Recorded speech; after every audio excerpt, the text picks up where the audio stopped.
G'day legends, welcome to this episode of the Process of Success podcast. I'm here today with New South Wales young gun, Ryan Hackney. Ryan's here in his New South Wales gear. He's over here at the moment for a second 11 game for New South Wales against WA. He's very kindly got up early, got his coffee, had his breakfast and come here at 7 o'clock in the morning to get the podcast done before he gets over to the WACA to have a hit and do training and warm-ups. Ryan, thanks very much for joining me. Thanks for having me. How's this game going? You got a few runs yesterday?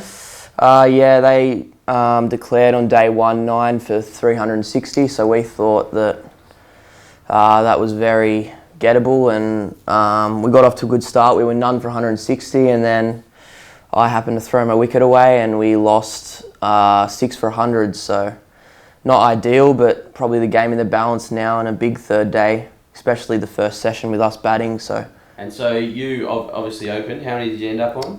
80, and then I threw my wicket away. So yeah, how'd you get out?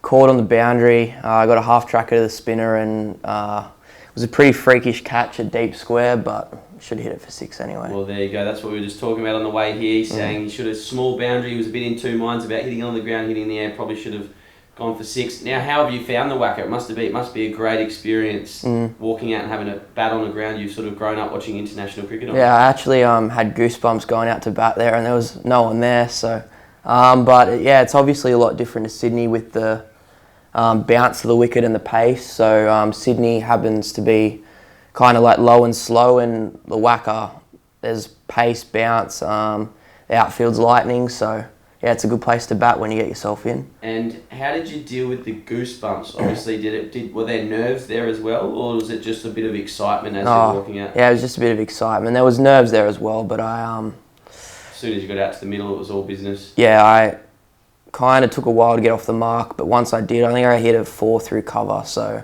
I was kind of good since then. Yeah. Awesome. And how did you deal with the WACA wickets, like getting into the turf wickets on the sort of the warm up or the day before? Was it a big adjustment from what you're used to in Sydney?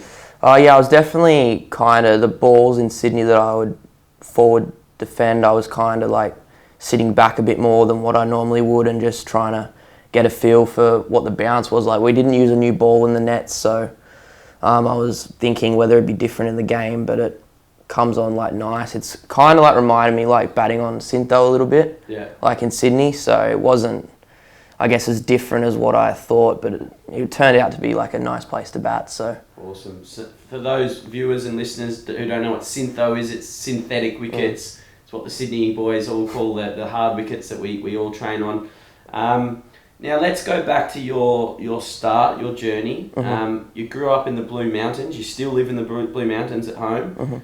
And you have the commute into the SCG all the time, which we'll talk about later on. But how did you first get into cricket? So my across the road neighbours were, I'd say, late teens, and I was probably 9 or 10, and then we played like front yard cricket with a 10-metre boundary and a 30-metre boundary. Which was for you being a lefty? Funnily enough, I was right-handed. Batting to the short boundary on the leg side, and I kept hitting the ball over the fence, so I switched to left-handed. There you go. Because I'm right-hand dominant, so okay. Yeah, I switched to left-handed to stop. I was a bowler back then, so it wasn't really. Wow. My batting was that good. Brian Lara about that. You must have heard of that story. Yeah. And being right-hand dominant, which is your top hand, I think I read somewhere once that makes you 7 times more likely to play professional cricket. Hussey's the same, I think. So. Yeah, Chris Rogers. Yeah. Adam Voges is the opposite, left-hand dominant, right-hand batter. Obviously allows you to control your swing a bit more. So how did you then go from being a bowler to then now opening the batting for New South Wales second 11 and playing a lot of junior representative cricket as a batter? Yeah, I guess the first season I played, I kind of played as a bowler, they're just like sweatband swingers, and then under 11s reps, I forget how, but I just remember opening the batting and then kind of just like couldn't really hit him off the square, but I was okay against the new ball. Like I just let the ball go and had a tight enough defence. So, and then it kind of just grew from there. I ended up, not that I don't really hit the ball off the square now, but like get more power as you grow up, and the bowling's quicker, the outfields are better, so kind of just grew from there. I've always had like a pretty good defence, I would have thought, so. And was that instilled into you by your father or an early coach? Or By my first coach, yeah. So I think I did a lot of ball on the string, they call it. So he had a string that he strung to the net, and he told me to do like 50. Is that where it's going back and Yeah, forward? And back and forward. You Defend. just block it straight Just and defend, just keep yeah. coming back. So I do in between, like, say I was training with another guy. In between my sets, I do 54 defences. So yeah, so that's what your foundation of your game was formed. Yeah. Was just that ball on a string repetition and really trying to subconsciously get used to that, playing that for defence well. Yeah, I guess so. Yeah, and then Dad got me one for the garage as well, so I would spend all night practicing my forward defence. So yeah. Well, there you go. That's why it's very difficult to get out. Yeah. All those hours of training. Yeah. And so what age was that? What age did you start getting your first sort of private coaching and really take your cricket seriously? Dad got me into coaching pretty early. I guess he had a background in cycling, which he did at a fairly good level. So I guess he saw the benefit of coaching. So straight away I was with a coach. I did a lot of bowling early on, and then kind of just my batting grew around my defence, I found. So yeah, awesome. And what age did you start to think, oh, I'm quite good at this game, cricket, I really enjoy it, and it's something I want to do professionally, it's something I want to do as a career when I'm older? I didn't really think about professionally. I had a good season in reps once, and it was pretty, made me pretty happy. I did pretty well, and then I got picked for the New South Wales under-15 side, and I did pretty well up, I think it was in Canberra, and then I guess things just went from there. Then I got picked for the 17s, and then it just flowed on. So it was all just a bit of a progression, not really from age 12 you thought, I'm going to play cricket for Australia one day. No, not at all. I guess saw it as a bit of fun with friends. I played with friends from school. I wasn't the best in the team. There were blokes better than me there. And then, I guess just kept getting better. Coaching as well helped. So. And then at what age did it click that, okay, I'm pretty good, I'm playing for New South Wales 19s, or I'm playing for Australian under 19s, or what age, but maybe you haven't had that yet, but you are a professional now, you've got a New South Wales contract. When did it sort of you start to think, okay, I'm not far off here? Getting a contract. Yeah, and sort of having a career in cricket. I guess I never really thought about it. I know I had my 19 season, and I honestly, until I got the phone call saying I was getting a contract, I didn't, I was already planning having an off season, how I was gonna, I guess, push for a contract, but I never thought that I was gonna get one. So. Awesome. And how's it been the first few months? Obviously, you started in May and you had your pre-season. Now you're a couple of months into the season. How are you finding this life as a professional cricketer? Yeah, it's got its ups and downs. Obviously training with the people we get to train with. Moses, Steve Smith, Warner's there. Just trying to absorb as much what they do, what they've got in their kit. Just little things like that. You just look at. And it's hard not to take for granted, especially with the drive, but it's a dream come true, and what else would you rather be doing? So yeah, awesome. And no doubt one day you're going to be one of those senior guys that everyone looks up to you. All things going well. So a bit more about your junior career. You were a dominant sort of underage rep cricketer on a national level, sort of 17s and 19s. How did you approach those carnivals? If I can try and get you to go back into them, was it just that you were just hungry to do as well as you could, or were you sort of focusing on trying to be the best player in the country, or what was your sort of approach and mindset going into those junior carnivals? I think for me, I knew kind of well out that if I get picked, I was going to be an opening batsman. So I kind of I found that I knew my role. I'm not better than most, but as good as I could. So I kind of knew what I had to do to be successful, and I just tried to keep replaying that over and over. I guess it kind of expanded as I got better, for example, power hitting or in the middle overs, but I just kept trying to replay what I did well and what I had to do to be successful in the one-day format, because it was all one-day cricket. So awesome, and that's so good for young players listening who might be a little bit younger than you, or even some players older, is to just stick to what you're good at. I think a lot of players get to a certain level, get to the higher level, and they think they have to be different. Think they have to do something different. But you obviously doubled down on what you were good at, and that sort of gave you your success, which is hugely important. Now, after dominating at the 19s a couple of years ago, you were probably were you one of the leading run scorers at that carnival?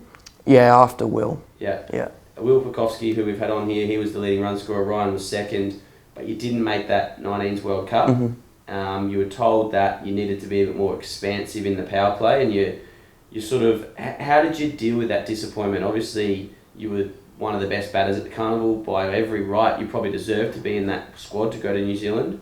How did you take that disappointment? Yeah, funnily enough, I got told the day before the final that I wasn't going to New Zealand, and then the day of the final, the HSC results came out, so it was kind of like... A couple of big days. Yeah, a massive day. Like the morning I found out my HSC mark, and then the day before I found out I wasn't going, but I found it pretty difficult. Like that final, I remember the final, something just wasn't right. Like I was thinking about it while I was batting, like... Were you thinking more about the HSC result or more? No, the World Cup, like HSC. It was what was your HSC result? All right. Yeah, it was like better than what I thought. So good work. So you had a bit of happiness there, but a lot of disappointment. More disappointment. Yeah. Yeah. And so go back to the final. Sorry, keep going with that.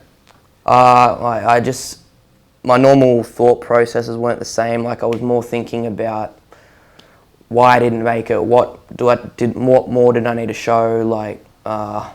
That I needed to be more expansive, and I just wasn't doing what I did well that game, and I didn't get any runs. So, yeah. And that shows what it must be like on a bigger scale for the top players, how they can get that piece of information or that distraction that really can really eat away at them while they're playing. And as an ex-spectator and as an observer, we don't ever really know what like no one probably watching, apart from the selectors, would know that you were going through that mental struggle. Yeah. And it shows how the best players have to be able to compartmentalise whatever's going on outside of the field, or that they might be told they're not in the next squad but they're playing this game or whatever. It's a real skill to be able to do that. Since that you were told that, have you gone away and really tried to work on what they asked you to be a bit more expansive in the power plays in one-day white ball cricket? Yeah, I got the opportunity to play Pakistan in Melbourne, and I tried to implement what they said, and I guess I just found a way of doing it my way, if that makes sense. So I was pretty successful in one of the games, and I just found that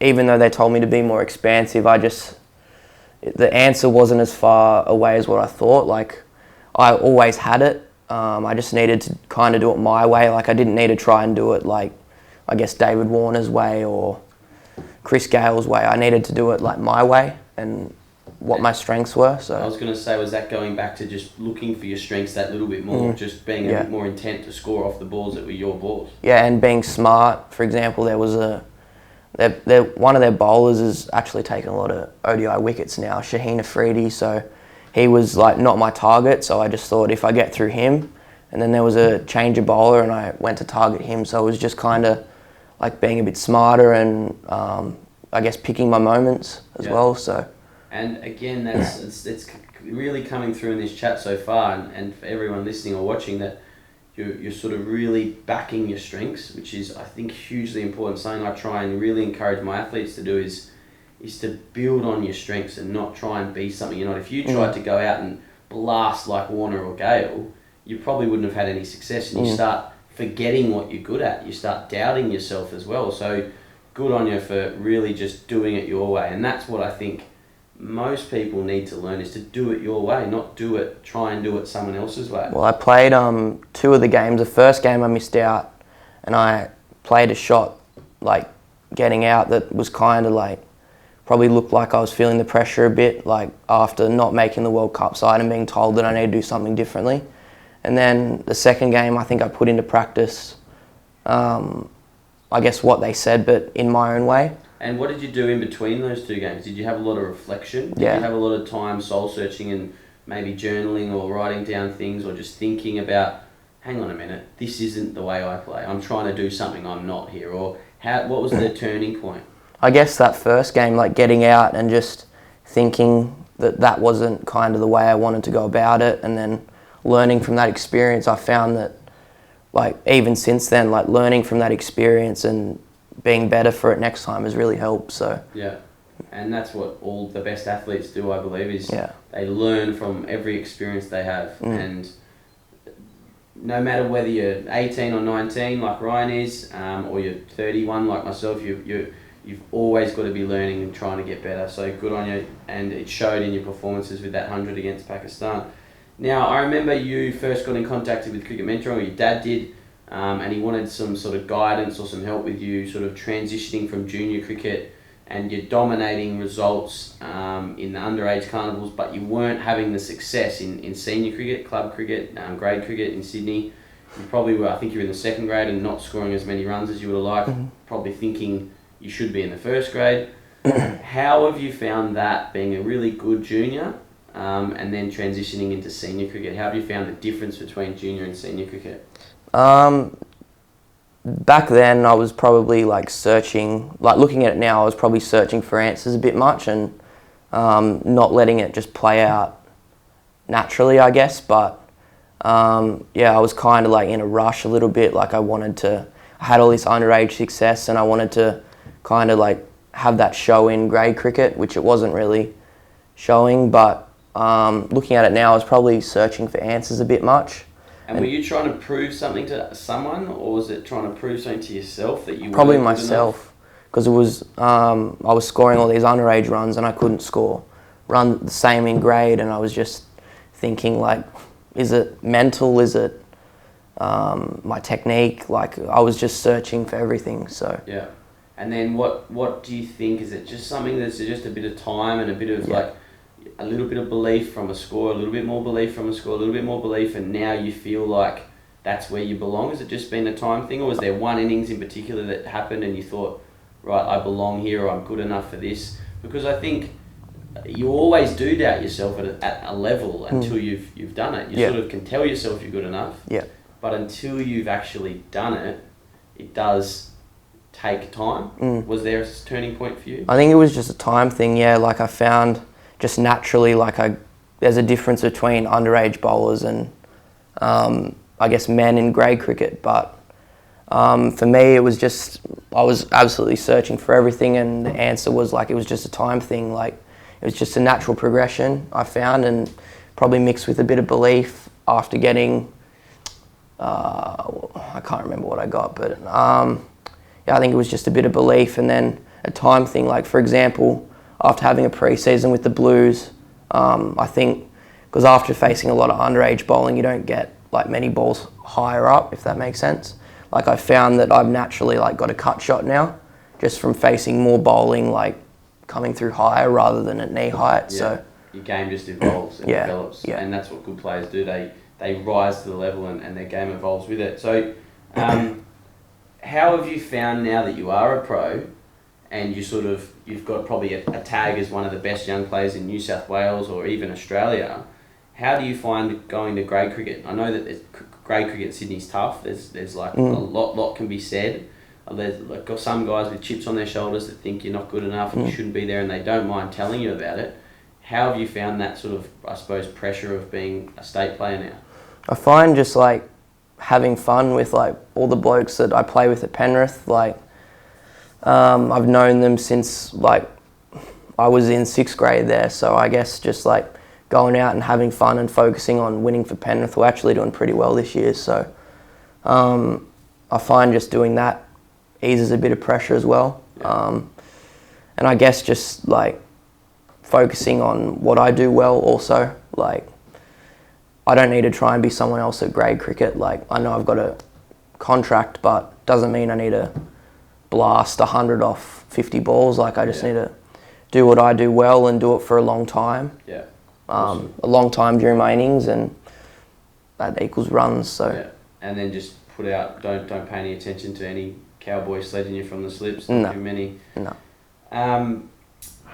That is a great way, and I think just having fun is the recipe for success in anything. I think enjoying yourself is when you play at your best. So again, guys, if you're listening or watching, that's got to be something that you focus on, is enjoying yourself and finding a way to enjoy it with your teammates, because that's what brings the best out in you, isn't it? Yeah.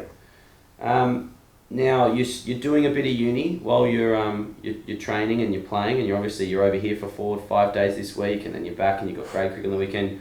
How are you juggling that little bit of uni training? How are you finding this sort of lifestyle? Yeah, I'm doing part-time, a bachelor in business, and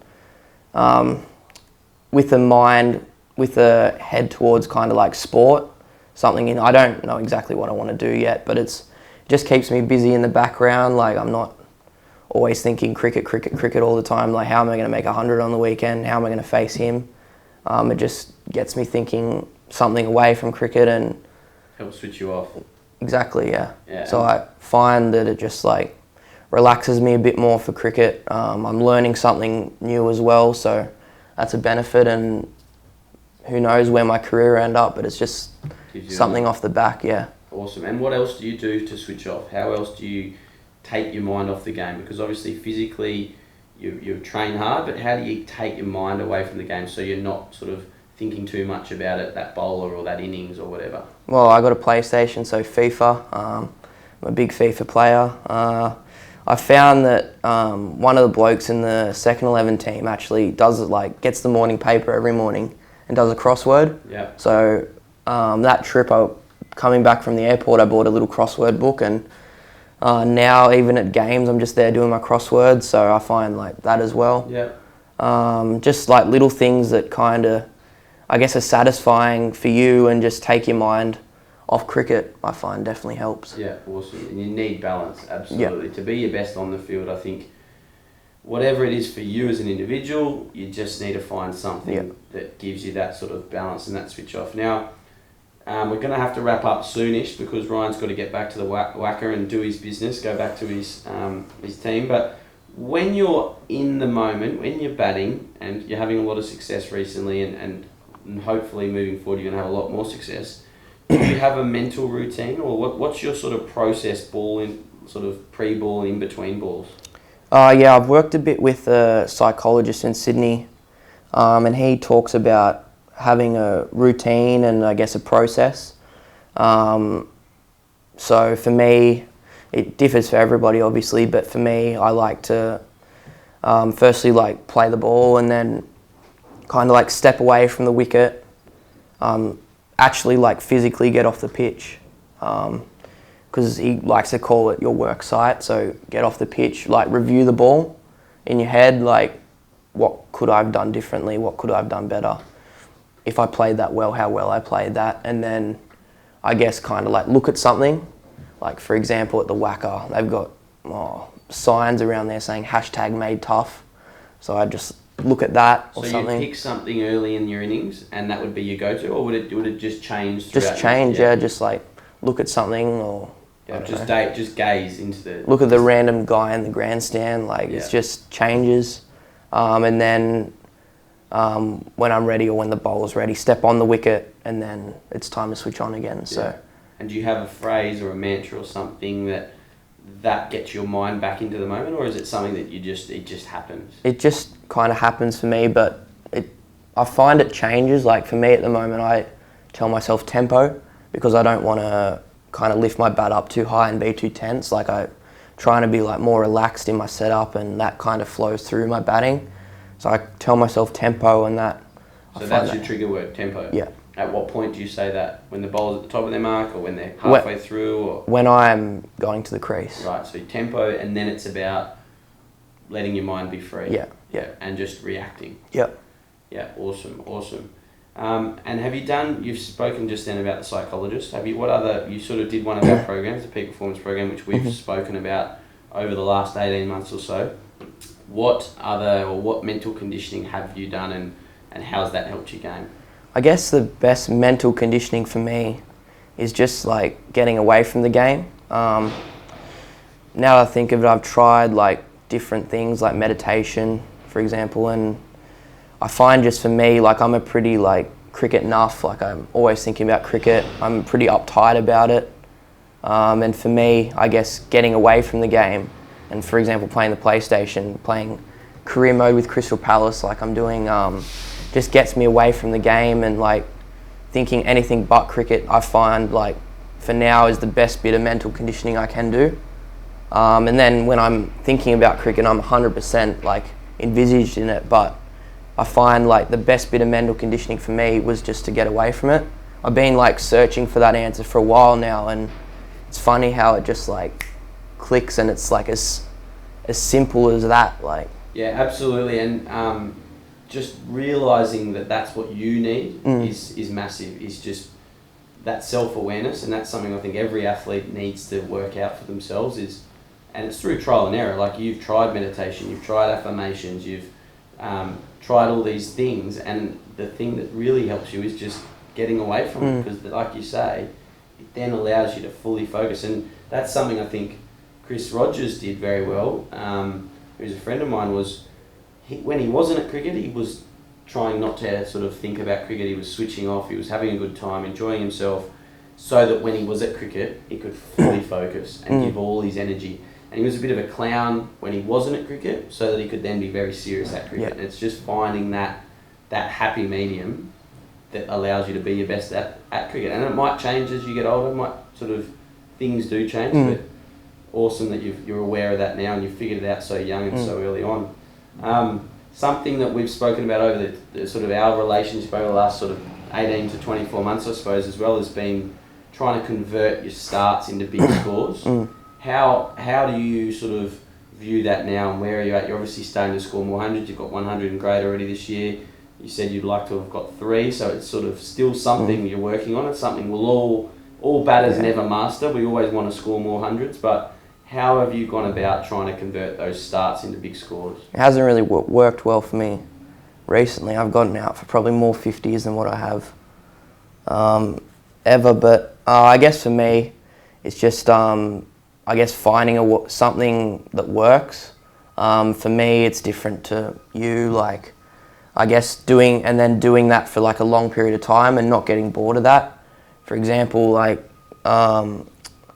yesterday in my innings, I found something that kind of like was working, and then I kind of like got stuck for a bit, and then I hit a few singles, and then it started flowing again, and then I just thought like I needed to kind of like shift gears, but really I didn't need to. So I guess it's just like doing that for like a long period of time and not getting bored of it, because I find like when I get out like for 70, say, it's like trying something that I didn't really need to, and what got me to 70 was working, and all I needed to do was, instead of doing it to there, like do it to there, and I've got 140. So just continue doing what's working, and not try and take it up to the next level. Don't try and make what you're doing like that's easy, trying to do it easier. Like, you just need to kind of like extend it for as long as you can. So, and I think some people do change gears throughout an innings, and they can do that well, and other people, it can hinder them, and they're better off just batting at one tempo or batting at one sort of pace. I've kind of like found as well that that's kind of like a natural thing. Like, you don't shift gears like... It's not a conscious thing. No, it's more of like I've just hit 4 fours in 4 overs, but it's just happened. Well, the bowlers get tired, the fielders get sloppy, like it just kind of like clicks. So it's not something that you need to force. Like, but you've got to be in. You've got to be in to cash in. Exactly. Yeah. If you're trying to make it happen, you get out. Yeah. You're not going to be in 10 overs later when that opportunity does come. You don't like. I find you don't really need to manufacture anything. Like, it just kind of like happens. Like, spinner bowls a good spell, but for example, it's a leggy, you're always going to get that half tracker or like crap balls. So and then that happens more consistently as they like try different things, like get bored and try and get you out a bit more. Like, the bad ball comes. So now, just before we wrap up, what sort of technical things are you going through in your game at the moment? What sort of things you're focusing on, and who's helping you with that? Who are your sort of coaches at the moment, and who also have been your mentors or coaches throughout your career? A batting coach, Neil DaCosta. I went to him before I went to the 19s, where I finished second in the runs, because it was probably more a panic thing as well, because I wasn't scoring runs in grade. I thought, like, what do I need to do differently? Is it technical, mental, like, and he like changed pretty much everything for me. Technically, like the first session I remember I hit 2 balls on the bowling machine and went outside. They've got like a bocce thing near the indoor centre. And I remember just shadow batting for like the next hour with someone that kind of like knew the technique. And then I guess like for the like next 4 weeks in grade cricket, I remember thinking like, what am I doing? Like I'm a spastic. Like, why did I change what was working? And then I went to the 19s and things started like clicking, and I found my own way of going about it. So why did he get you to shadow bat? What was that about? Just to get your movements? Yeah, get my movements, get my pickup right. He kind of models what he does off the Indians. So I try to like do that, but I found that it doesn't necessarily have to be the same as someone else. Like, it just needs to be your way of doing what he's saying. Yeah. So I kind of like worked that out recently, and now, for example, I'm just working on being more relaxed in my setup, like not being as tense in my arms, like having my arms a bit lower and just like letting things flow.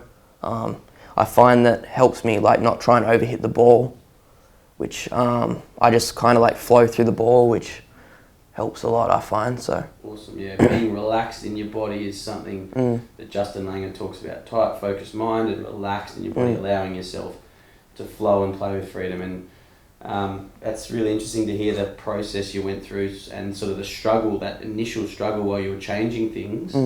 But obviously it's now helped in the longer term, and that's something a lot of athletes aren't willing to go through. Yeah. Especially in season, you had to go through 4 set games or 4 weekends of grade where you were feeling like a spastic, as you called it, to then get to a point where you were playing much better. And I think it's about sort of 2 steps backwards to take 3 or 5 steps forward. Yeah, I remember thinking like I may as well just change to right-handed. Like I wasn't thinking about making a career out of it, but I just thought like, how am I going to ever achieve what I want to achieve? And then things like, I remember after like an under-21s game, for example, I went home, had dinner, went and trained. So I worked pretty hard at it, but I guess things just kind of like fell into place and I found my own way of doing it. So I'm just thinking out loud here, you went home to the Blue Mountains, had dinner, and then drove back into Sydney and trained. Mm-hmm. Wow.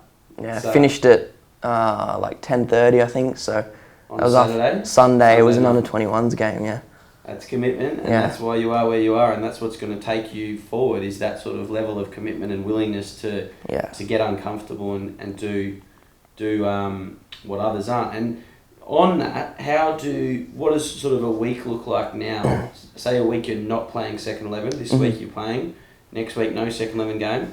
What does a week of training look like for you right now? So generally I'd have the Monday off because I play Saturday, Sunday. I play first grade on the Saturday, and then under 21s I'm captain of that team on the Sunday. And then we train with the Blues on the Tuesday. If the Shield team's in, it's a full squad practice, or if the Shield team's away, it's just kind of like the second 11 guys plus a few extra. That's in the nets? Yeah, it's in the nets of the SCG. So that starts at about 10, finishes at 1:30 if you want to do a bit of like extra bowling machine work, which I do on the Tuesday. I tend to do a bit more drill work earlier in the week. And then after that I'd drive out to Penrith, which is an hour, and go to club. And let's just go into more detail on that session. Yeah. Is it sort of specific to... we've got another truck outside, so apologies if it's a bit noisy, but is that specific to what's happening, like where you're at in the season? Are you doing like really specific, ready for the next game stuff, red ball cricket? Or is it more just sort of like run in, have a bowl, have a hit, everyone gets what they need to get out of it? How do they sort of structure those Tuesday sessions? It's definitely on the next game coming up. For example, we did a lot of white ball stuff before the JLT Cup, and now everything's red ball, obviously, because of the Shield. And then early December will probably they'll split up into their Big Bash teams and then come back for the Shield. But yeah, at the moment, if there's a Shield game on, for example, I think it starts Friday, maybe even earlier.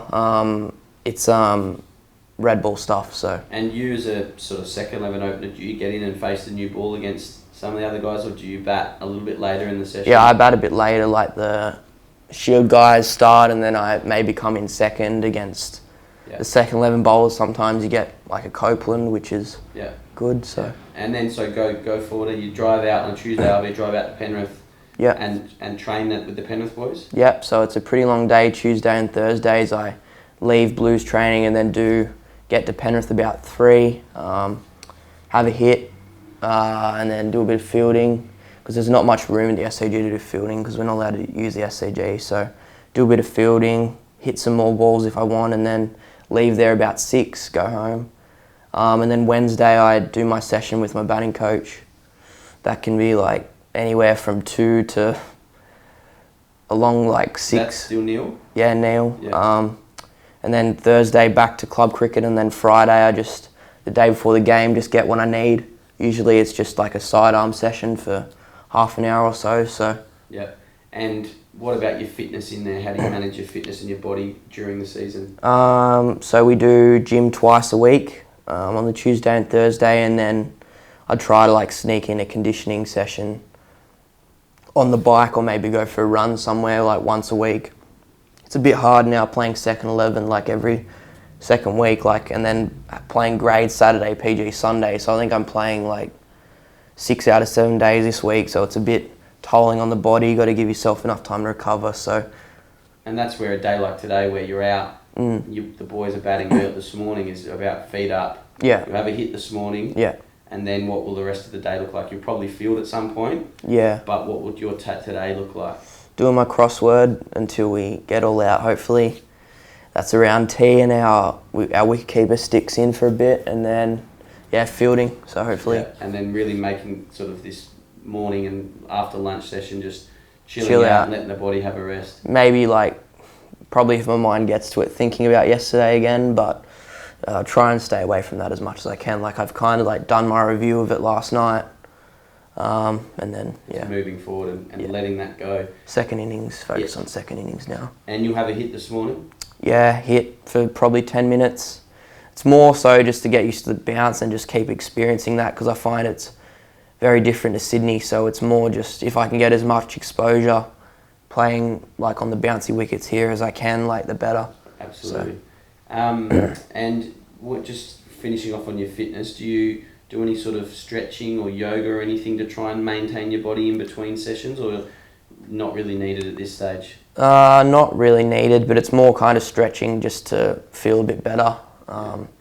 After, say, a gym session where, I don't know, we've done a lot of hammy work or something, I just do a bit more stretching just to feel a bit loose for when I train and feel a bit better, so I'm not like a robot. Just that sort of rehab is really important. And do you focus on your diet at all? Do you watch what you eat? We get a lot of questions about what should people be eating, and personally, I've always been quite fit and quite healthy, and it's not something I've really spent too much time on, but as I get a bit older, it's something I'm starting to probably give a little bit more attention to, except for the last few months. But is there anything you sort of monitor or look at, or you just eat what you eat? I'm not religiously log what I eat, but I kind of try and watch and be smart with what I eat. We've got a good nutritionist there at Cricket New South Wales, so little things like what he says, like protein after training, help. So it's just kind of eat as good as I can without being religiously focused on it. That's how I go about it. I think that's what most sort of Australian cricketers do. I think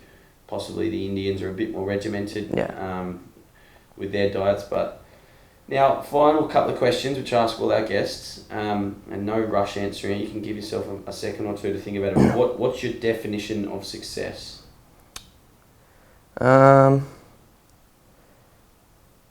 Achieving everything you dream of, and everything, being satisfied with what you do.